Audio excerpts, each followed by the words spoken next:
몬트리올 마이크 마테송 선수랑 5년 재계약에 합의를 했네요. 5년 재계약입니다. 사실 이제 이 선수가 이제 올 시즌 끝나면 또 FA 이제 풀릴 예정의 선수였었는데 실제로 몬트리올 내부에서도 이야기 자체는 꽤 많이 나왔었던 선수예요. 그러니까 재계약을 뭐 의사는 좀 있는 것 같은 이야기가 계속 나왔었고 결국 이게 언제가 되느냐.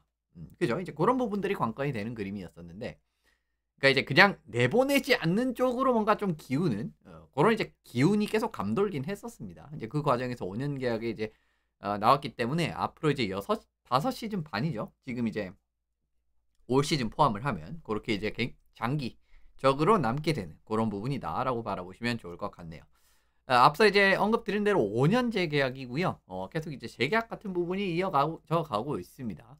지난 사실은 요즘 들어서 조금 더 그게 심해지는 느낌이긴 한데 점점 이 소속팀 재계약이라든가 아니면 이런 것들이 조금 더 빨라지고 있는 그런 느낌인 것 같아요. 트레이드 같은 경우에도 막 데드라인에 막 맞춰 가지고 영입하는 선수들도 있기는 하지만 전반적으로는 조금 더 일찍 움직인다라든가 그런 것들이 좀 돋보이고 있는데 일단 어쨌든 마테송도 재계약을 하게 됐다라고 말씀을 드리고 계약 조건은 6년 5년입니다. 뭐 6년이야.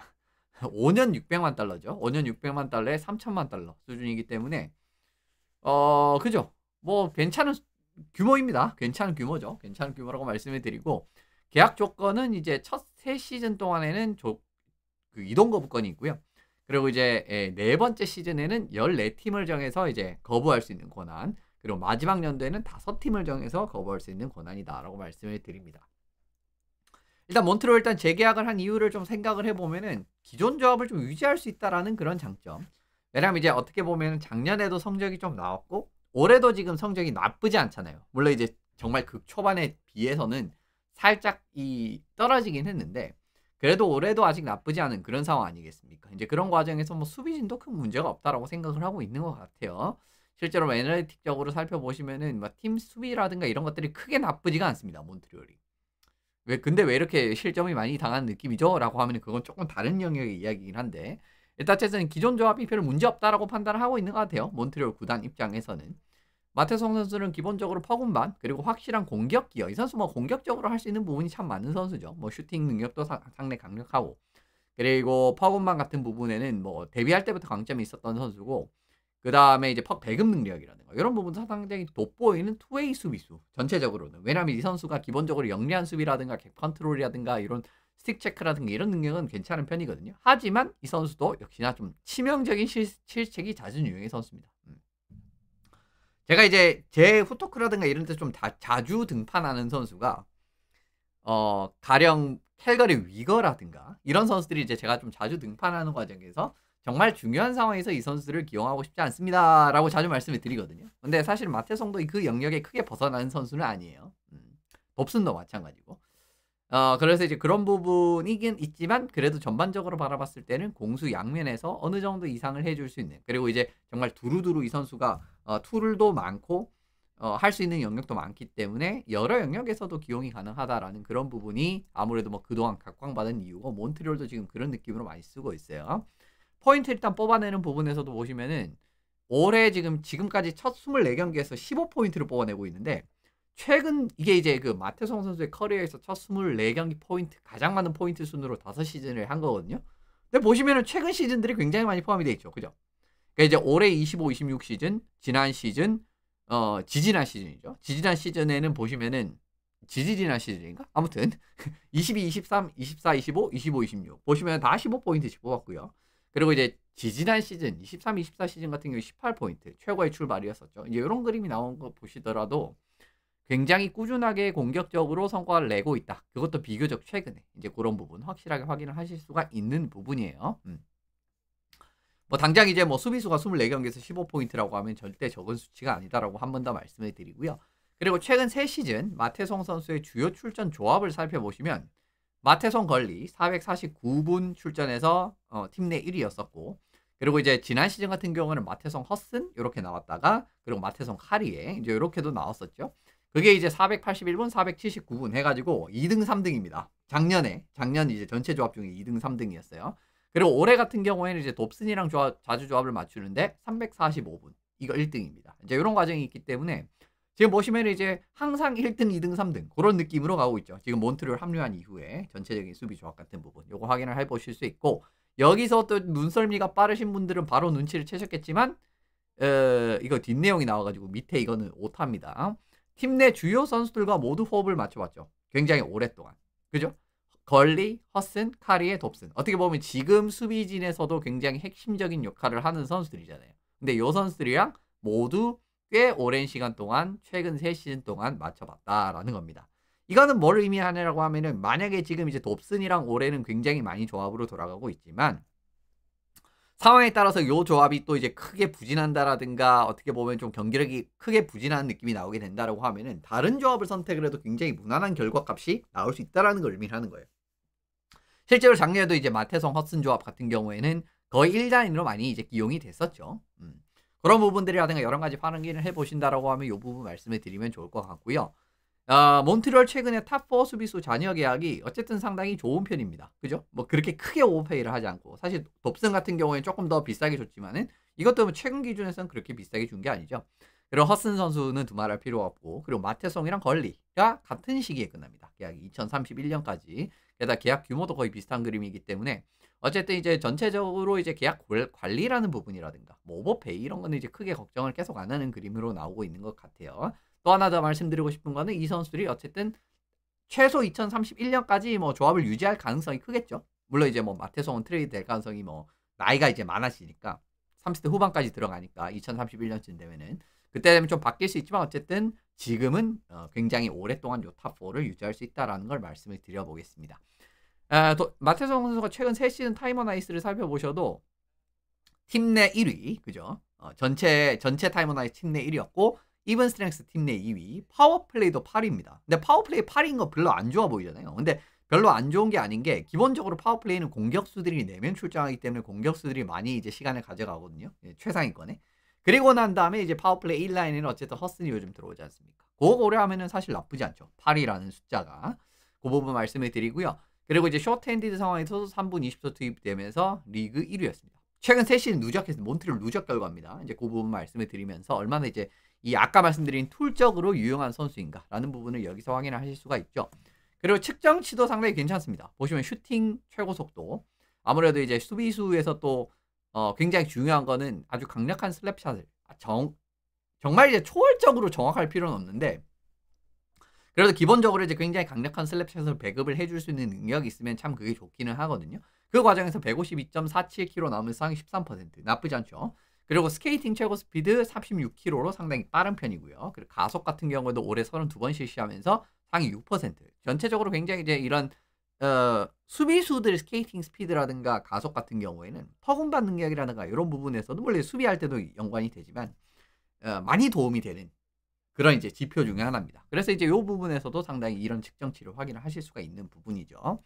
이번 계약에서 좋은 점은 아까도 살짝 이야기가 나왔지만 관리적인 측면에서 여전히 좋습니다. 그러니까 켄트 휴즈 GM이 전반적으로 계약 전체적인 관리 뭐 크게 오페이 안 하고 이런 이제 부분이 상당히 좋다라고 한 번 더 말씀을 드립니다. 지난 계약이랑 비교를 해봐도요. 지금 보시면 100만 달러 이상 늘어났지만 셀러리 캡 상한선 자체가 늘어났기 때문에 실제적으로는 지난 시즌보다 살짝 낮아졌어요. 팀의 부담 자체는. 그렇죠?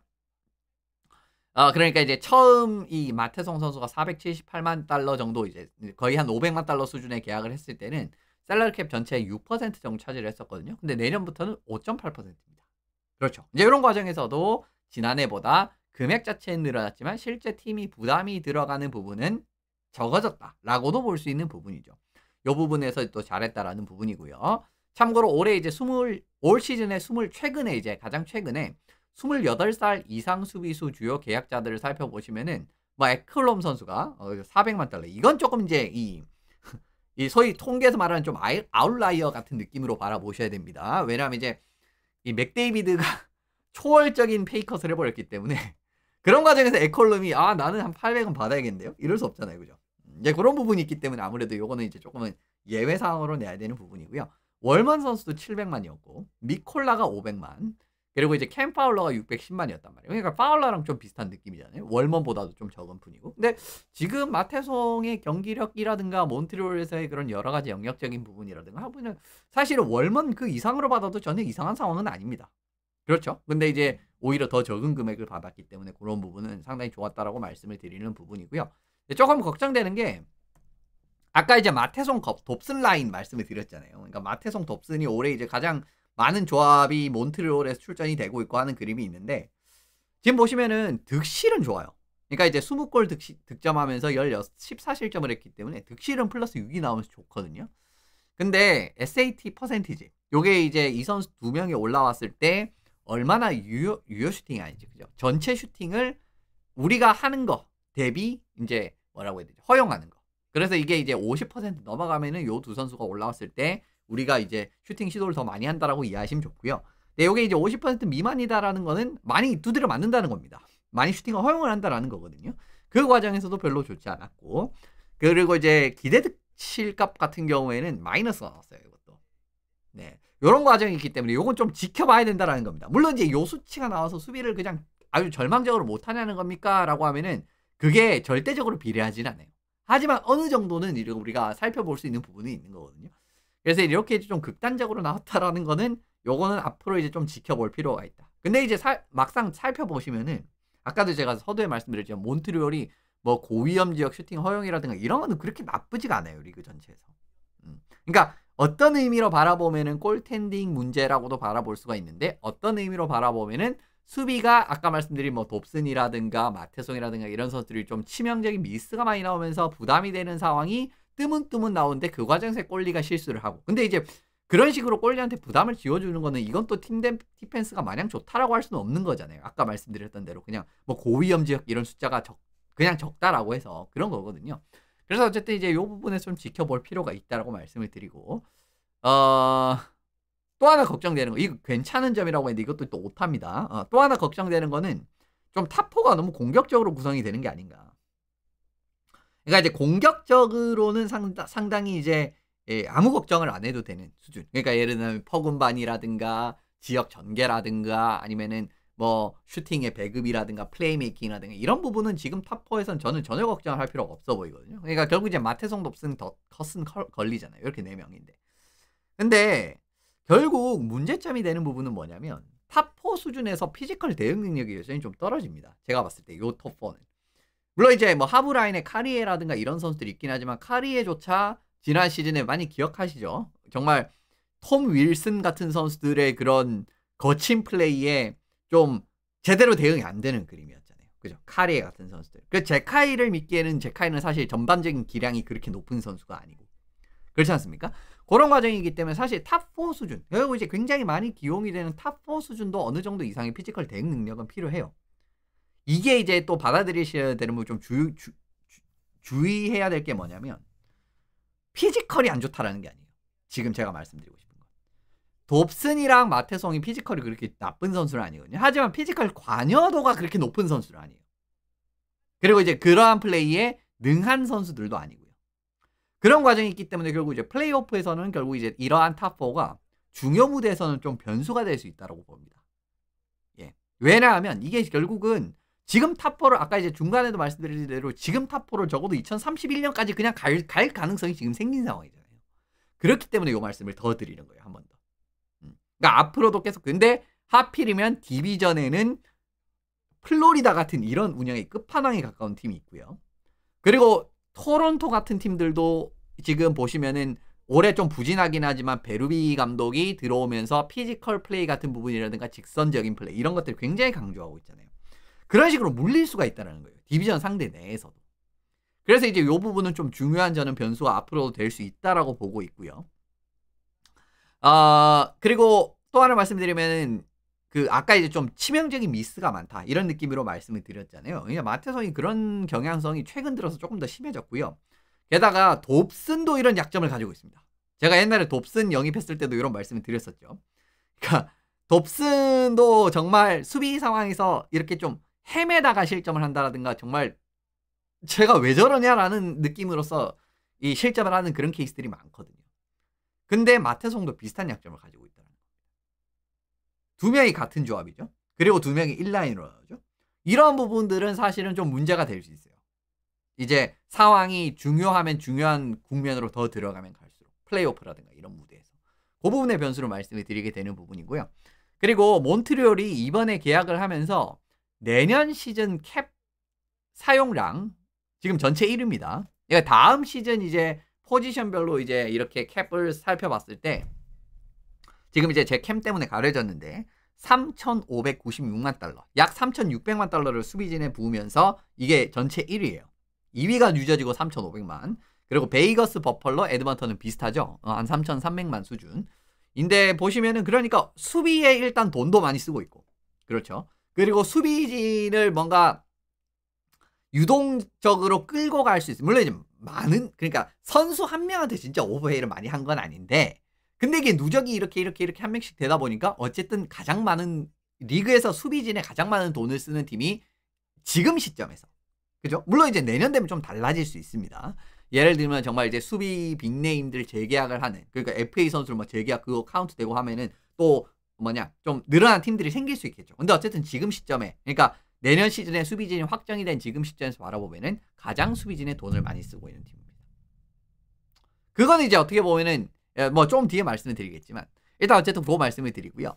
일단 보강 여지 자체가 없는 건 아니에요. 그냥 만약에 이번 플레이오프에서 아까 말씀드린 대로 뭐 dobson이라든가 이런 피지컬 플레이에라든가 수비에서 정말 큰 구멍이 나게 돼서 만약 이 자리를 이제 뭔가 추가 보강을 해야겠다라고 하면은 안 되는 건 아니에요.